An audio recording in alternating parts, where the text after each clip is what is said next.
네, 여러분들 토요일은 여러분들이 질문을 실시간으로 해주시면 제가 답변을 해드리는 시간이죠. 제이킴님, 2022 하나 타기 사건 번호를 여기다 얘기했어. 사건 번호는 어렵습니다. 여러분 양해해 주세요. 자, 2022 하나 타기 관악구 봉천동 다가구 지하 1층, 지상 1층, 지하 1층하고 지상 1층 근린 2, 3, 4층은 다중주택으로 건축물 대장상 내각으로 되어 있는 위반 건축물인데요. 건축물 대장상에는 내각으로 되어 있는데 실제로는 근린으로 돼 있고 다중주택으로 돼 있고 막 이런 상황인가 봐요. 그죠? 위반 건축물인데요. 감정가 18억, 최저가 11억 5천에서 입찰 21명, 15억 낙찰됐습니다. 이 물건은 어떻게 수익이 날 수 있는지 이해가 잘 안 가네요. 야, 예, 맞아요. 이거 저 어떤 건지 아는데요. 그 서울대 입구 근처에 있는 거 얘기하는 거잖아요. 그 중앙시장 뒤쪽에 있는 거. 예, 뒤쪽에 있는 거 그거 같은데, 이게, 글쎄요. 이게 여러분 너무 과잉인 것 같아요, 과잉. 지금 이게 위반 건축물로 걸려 있나요? 그건 기억이 안 나네. 위반 건축물 걸려 있구나. 그러면은 일단 이행강제금을 알아봐야 돼요. 이거를 원상복구하기에는 이게 비용이 장난이 아니거든요. 예, 이걸 원상복구한다? 비용이 장난이 아니에요. 왜냐면은 내각으로 다시 만들어야 되는 거예요. 건축물 대장에 신고할 때 준공을 떨어뜨릴 때 내각으로 짓겠다고 하고 건축을 지은 건데 이거를 원룸이 잘 나가니까 방을 다 쪼개가지고 원룸으로 이제 여러 개를 만드는 거예요. 그럼 이걸 다시 원상복구 공사하려고 하면 완전히 이거는 어마어마한 공사비가 들 거예요. 제 생각에는 뭐 한 8억 들으려나? 7억? 모르겠어요. 이제 정확하게 이제 상황을 봐야 되지만 네, 굉장히 많은 비용이 든단 말이에요. 그럼 원상복구를 할 것인가? 자, 그러면 원상복구 하는 게 중요한 게 아니라 원상복구 비용보다 낮게 낙찰받으면 되는 거잖아요. 그죠? 근데 원상복구를 하는 게 중요한 게 아니라 자, 그럼 내각으로 그냥 놨을 때 과연 월세 수익이 잘 나올 거냐라는 거예요. 예, 과연 잘 나올 거냐라는 거예요. 자, 이게 첫 번째 생각해 볼 부분이고요. 두 번째는 뭐가 있을까요? 그럼 이행강제금을 오케이, 예, 걸렸어. 그럼 이게 걸린 것도 이게 다 안 걸린 걸로 아는데. 그죠? 근데 만약에 다 걸렸을 때까지 상황을 봐야죠. 그러면 거기에 따른 이행강제금이 얼마 정도 나올지 그 부분에 대해서 조사를 해야 됩니다. 만약에 이런 거면 상관없어요. 월 소득이 만약에 여기서 월 소득이 아니라 1년에 월세 받는 걸 계산해 보니까 한 1억 정도를 벌어. 예, 만약 예를 들어서요. 근데 이행강제금을 조사해 보니까 뭐 한 3천만 원이야. 1년에 한 번만 내면 되고. 자, 그러면은 가져갈 만하죠. 뭐 은행 이자 주고 충분히 남는 게 있다 그러면 저는 가져갈 만하다고 생각해요. 근데 만약에 내가 이 위반한 걸로 인해서 한 걸로 인해서 이행강제금이 내가 어떤 소득보다도 좋지 않다면 이거는 아니죠. 이건 아니죠. 예, 그리고 더 중요한 건 이게 잘 팔릴까요? 안 팔린단 말이에요. 그죠? 안 팔린단 말이에요. 이게 여러분들이 힘들어요. 이게 이제 경매를 하다 보면 이게 아무래도 여러분 처음에 가격이 이렇게까지 떨어지면은 막 욕심이 생깁니다. 이게 막 하고 싶어요. 이런 거. 예. 오, 이렇게까지 떨어졌는데 낙찰 받아야지. 그 열정과 마음으로 오셨을 거예요. 근데 과연 이런 한 부분을 세세하게 조사하고 들어왔을까 싶긴 해요. 근데 모르죠. 예, 위치가 좋은 곳이라서 몰라요. 예, 제가 조사한 건 아니기 때문에 예, 근데 잘 가져갔으리라 믿고 싶습니다. 예, 그죠? 우선 요렇게 자세한 걸 제가 조사하지 않은 입장에서 말씀드리면 요렇게 좀 조언을 해드리고 싶어요. 제이킴님. 네. 원창표님 하자가 없는 토지 감정가가 2천 정도 되는 물건 대출 나오나요? 음, 글쎄요. 이게 좀 작은 비용으로 하는 거는 잘 대출을 좀 안 해주는 편이에요. 은행도. 예, 왜냐면 그게 이제 큰 도움이 은행 입장에선 예, 도움이 되지는 않는데 이제 예, 잘 안 해주는 편인데 뭐 여러 군데 알아보면 해주는 데는 있을 거예요. 예, 근데 이제 지분으로 들어가는 물건이다. 그런 거는 좀 대출이 어려우니까 예, 그렇게 알고 준비하시면 좋을 것 같아요. 우리 태희 언니, 왕 언니. 우리 태희 언니, 왕 언니가 드디어 며칠 전에 어저께인가요? 어저께인가? 그저께구나. 그저께가 아니지 수요일 날. 예, 수요일 날. 이제 배당이 다 끝났대요. 그 배당받기까지 그 조세 채권하고 당해세 때문에 또 우리 회원님이 마음을 졸이셨는 건지 배당 받는 데까지 쫓아가셨대.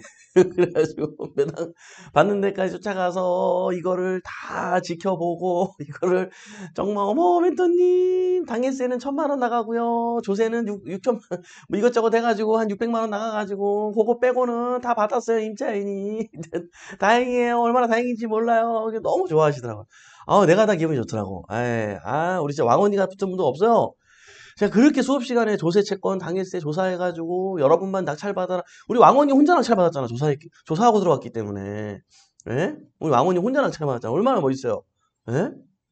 우리 왕언니. 그 또 옆에 이제 법무사인가 은행 직원이 또 우리 왕언니한테 그랬대. 어우, 대단하시다고. 어떻게 이런 걸 이렇게 알아보고 이렇게 들어올 생각을 했냐고. 대단하시다고 막 그랬대. 진짜 대단하지 않아? 여러분, 우리 왕언니 76살이에요. 거짓말 쬐끔 못해가지고. 그죠? 여러분, 우리 왕언니 진짜 대단하지 않아요? 뭐? 않아요, 여러분? 여러분 진짜 다 손들어야 돼. 우리 왕언니 진짜, 예, 얼마나 실력자인지 몰라요. 네. 다시 한번 우리 왕언니 정말 축하드리고요. 내가 다 기쁩니다. 내가 다 기뻐, 진짜. 내가 다 기뻐. 파토너님 안녕하세요. 그 감정가 8억이었는데 그게 이제 5억 5천, 5억 5천에 전세 있는 게 5억 5천에 산 거예요. 매입한 거죠, 뭐. 낙찰이야 뭐 3억 얼마에 받았는데. 그냥 전세가에 그냥 매입한 거지 뭐. 물론 1,700 플러스 해야 되네. 1,600인가 그죠? 그거 이제 그거 빼고 입금된 거니까. 그러니까 2억 남았대요, 2억. 2억은 어떻게? 전세 드리면서 그 2억 저기 뭐예요? 새로운 전세 드리면서 2억 주고 보내고 나는 또 투자금 회수되는 거 아니야. 와, 진짜 여러분 이거 예? 야, 우리 왕원이 서울에 방 5개, 화장실 2개. 물론 나홀로 아파트지만 방 5개, 화장실 2개짜리야, 여러분. 예? 서울에 5억 5천원 그거 어디 가서 그런 걸 살 수가 있어? 와, 되게 넓어요. 그냥 여러분들 그냥 우리 왕원이 진짜 멋져 불어. 멋져 불어.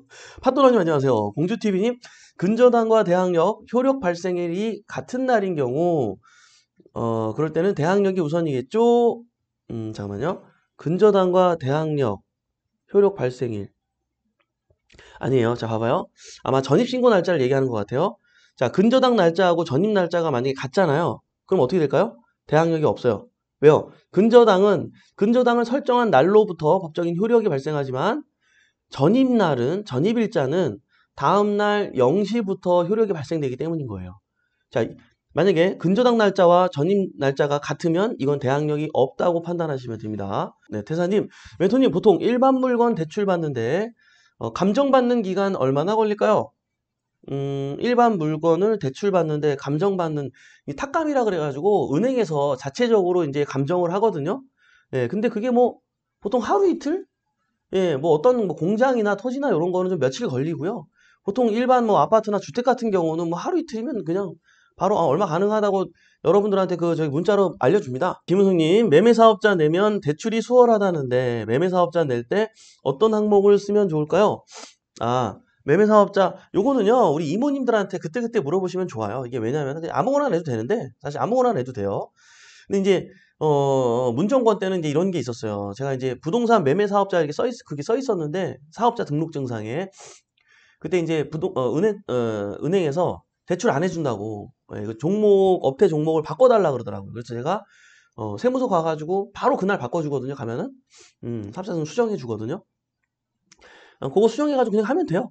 예, 조금 실수해도 그냥 다시 수정하면 돼요. 그날 바로 조치가 되니까 아무것도 아니다. 예, 그냥 아무거나 하셔도 되고요. 보통은 진짜로 여러분들이 장사를 하는 게 아닌데 사업자 등록증을 내야 되는 분들 같은 경우는 특별히 사무실에 대한 어떤 뭐 필요가 없는 이제 뭐 집에서 할 수 있는 온라인 뭐 쇼핑몰이라든지 스마트 스토어라든지 뭐 이런 것들 많잖아요. 보통 그런 거 하는 편인데 그런 것들은 그때그때 우리 대출해주는 이모님들한테 여쭤보면서 하시면은 뭐 됩니다. 뭐 큰 문제는 없는 거고요. 매매사업자에 관해 궁금합니다. 매매사업자를 낙찰받기 전에 만들어야 하나요? 매매사업자를 아니에요. 낙찰받게 되면 그때 만들어도 상관없어요. 그리고 미리 만들어도 상관없고 어차피 필요하거든요. 지금 시장에서는 다시 매매사업자가 지금 이제 뭐 이런 거죠. 정부 방향은 다시 부동산으로 장사해 이 뜻이에요. 예. 한 개, 두 개, 세 개 해도 돼. 거래 활발해져야 되니까 장사해. 요런 방향의 정책이다 보니까 여러분들 어차피 매매사업장 필요하거든요.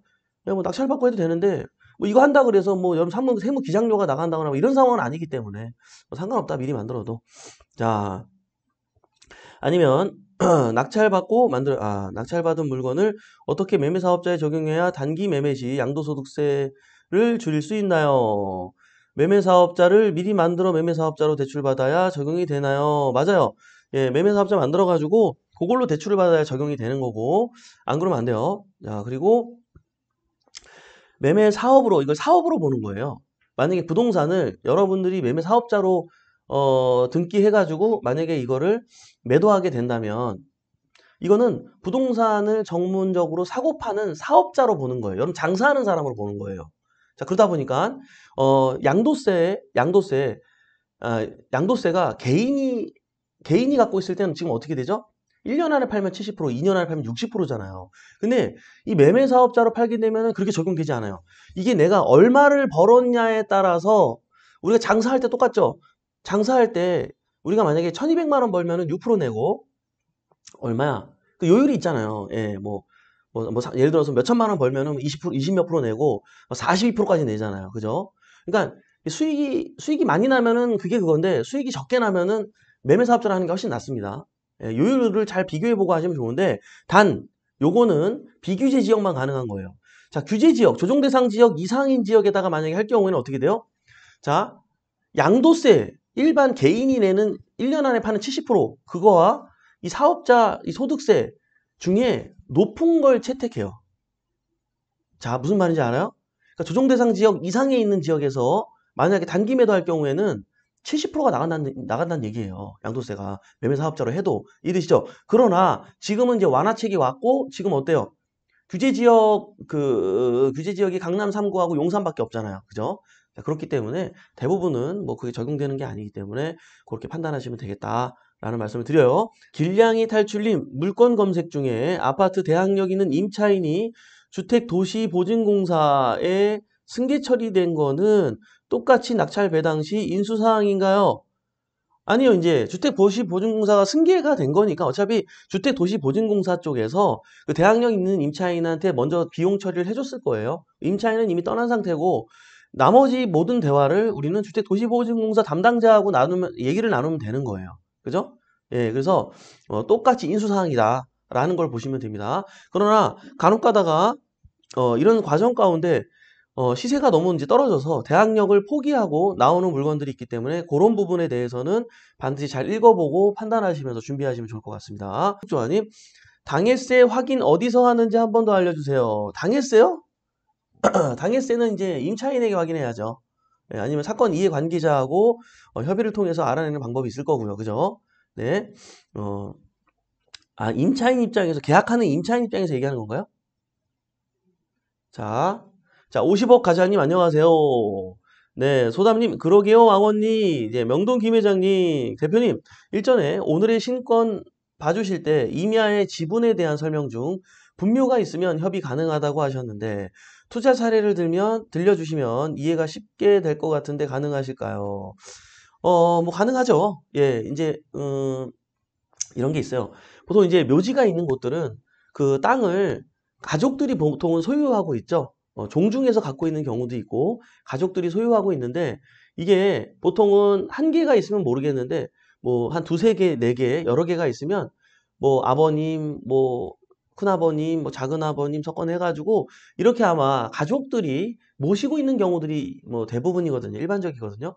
자, 그러면 어떤 뭐 상속이나 여러 가지 상황에 의해서 한 사람이 주인이 아니라 여러 명이 이제 주인인 상황들이 생겨요.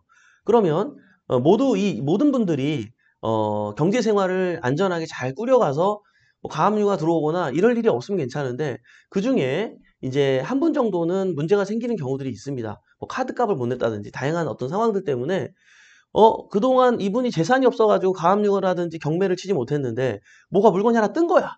그래가지고 그걸 경매를 칩니다. 예, 경매를 쳤더니 어떻게 돼요? 지분으로 나오는 거잖아요. 그럼 우리는 그 지분을 낙찰받아요. 그러면 김씨 집안에 이 묘지가 있는데 아니, 제3자가 들어와가지고 우리 땅에 지분을 이제 주인 행세를 하고 있어. 예, 이거를 막 팔겠다고 그러고, 만약에 정대화가 안 되면, 낙찰받은 우리 입장에서, 뭐 공유물 분할하시죠? 제 거 안 사주실 거면, 예를 들어서 여러분, 그죠? 그러니까 그렇게까지 대화 안 해도, 그 가족들 입장에서는 그거를 사실은 안 사줄 수가 없습니다. 안 사줄 수가 없어요. 예. 그래서 이제 한 1,000만 원에 낙찰받아서 2,000만 원에 팔기도 하고요. 3,000만 원에 팔기도 하고 다양한 상황이 벌어집니다. 예, 실제로. 그렇기 때문에 여러분들이 그러한 물건도 경험이 없어서 선뜻 나서지지는 않을 텐데 실제로는 의외로 굉장히 빠른 기간 안에 거래가 된다는 사실을 여러분들이 기억하시면 좋을 것 같아요. 예. 자, 이렇게 부연 설명 드려봅니다. 또또님, 완전 멋지고 대단하세요. 그렇죠. 우리 왕원이 멋지죠? 여러분, 실물로 보시면 더 멋지세요. 진짜 이게 열기와 활기가 생기가 느껴지세요. 진짜 이게. 정말 뭐 진짜 60대 어느 분 못지 않으세요. 진짜. 예, 어떤 열정이나 이런 거는 그 진짜 대범하게 당일세 조세 그냥 당당히 임차인 만나가지고 알아냈잖아 그냥요. 예. 여러분 내가 그렇게 만나라 그래도 그냥 안 만나고 막 그냥 돌아오고 그냥 겉에서만 보고 왔어요. 제가 그러는데 우리 왕언니 그냥 그리고 주인하고 바로 통화하고 그냥 우리 왕언니 짱이죠. 여러분 진짜 멋있잖아요. 음. 여행조아님, 주부도 경락대출 가능할까요? 가능합니다. 예, 제가 앞서서 소득이 없는 주부분들이 어떻게 DSR 관리를 해야 되고 이런 것들 제가 방송한 것들이 있습니다. 조금 이게 한 열흘 전인가 뭐 그럴 거예요. 그거 한번 찾아보시고 도움 받으시면 좋을 것 같아요. 사이후이님 안녕하세요. 바테카님 반갑습니다. 열정만수르니 굿모닝다. 베프 교육 받으러 가는 길에 시청합니다. 그렇군요. 환영합니다. 반갑습니다. 길냥이 탈주님.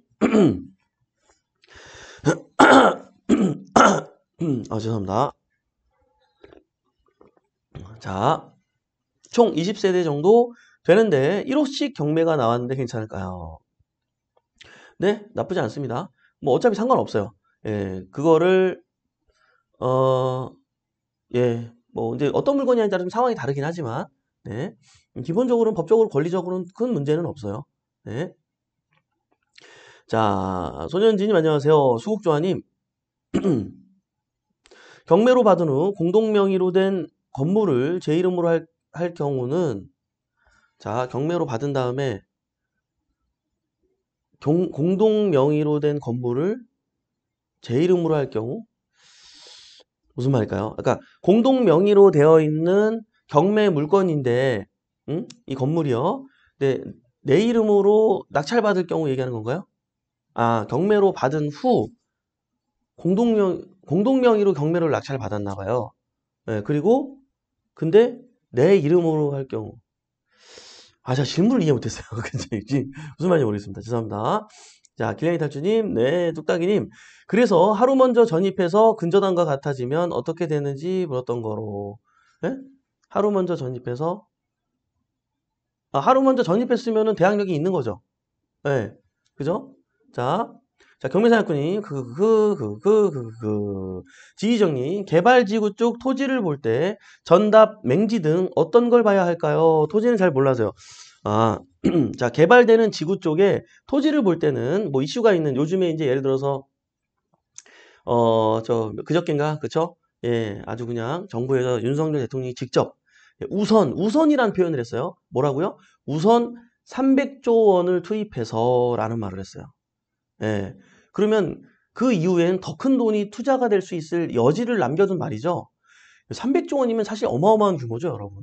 이게 지금 용인에다가 만약에 그거 진짜로 이게 42년까지 확실히 진행한다고 했는데 모르죠. 또 어떻게 될지는 모르는데 근데 우리나라 지금 시장 상황으로 봤을 때는 이거 안 할 리가 없을 거 해야 됩니다. 해야 됩니다, 지금. 심각하기 때문에 지금 삼성 같은 경우도 54%나 줄었어요.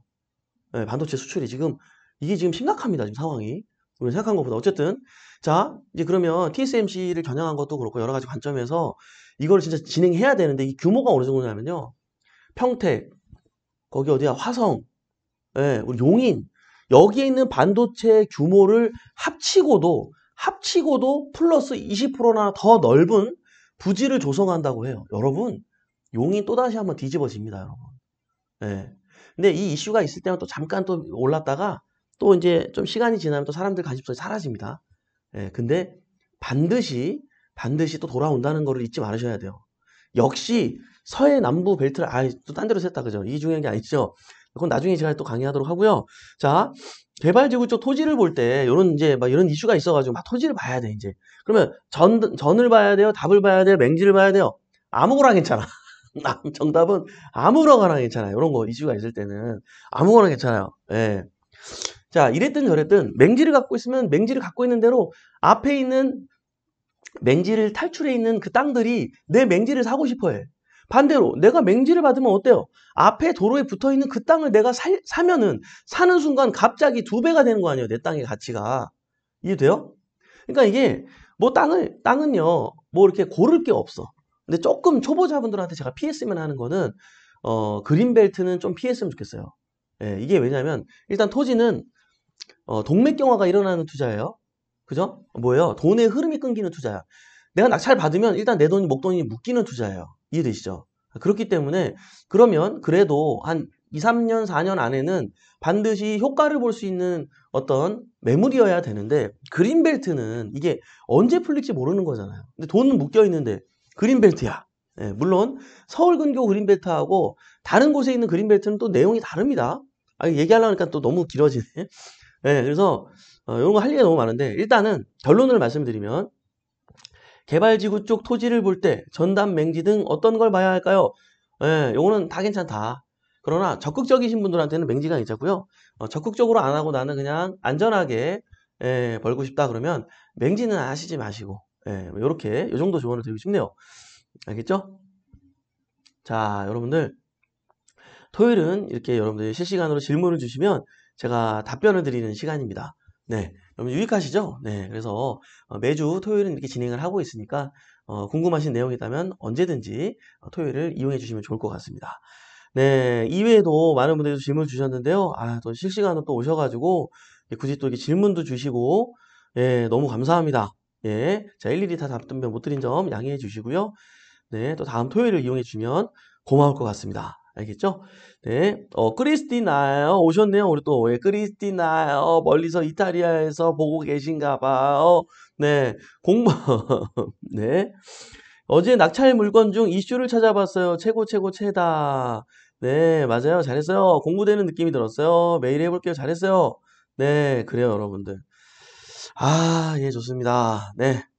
오늘도 이렇게 여러분들 유한한 인생에서 진짜 쉬셔야 되는데 토요일 같은 경우는 참 이게 진짜 이게 굳이 또 실시간으로 오신 분들 하긴 또 이제 상황이 안 돼서 실시간으로 못 보지만 늦게라도 함께 해주시는 분 항상 소중하고 감사하고요.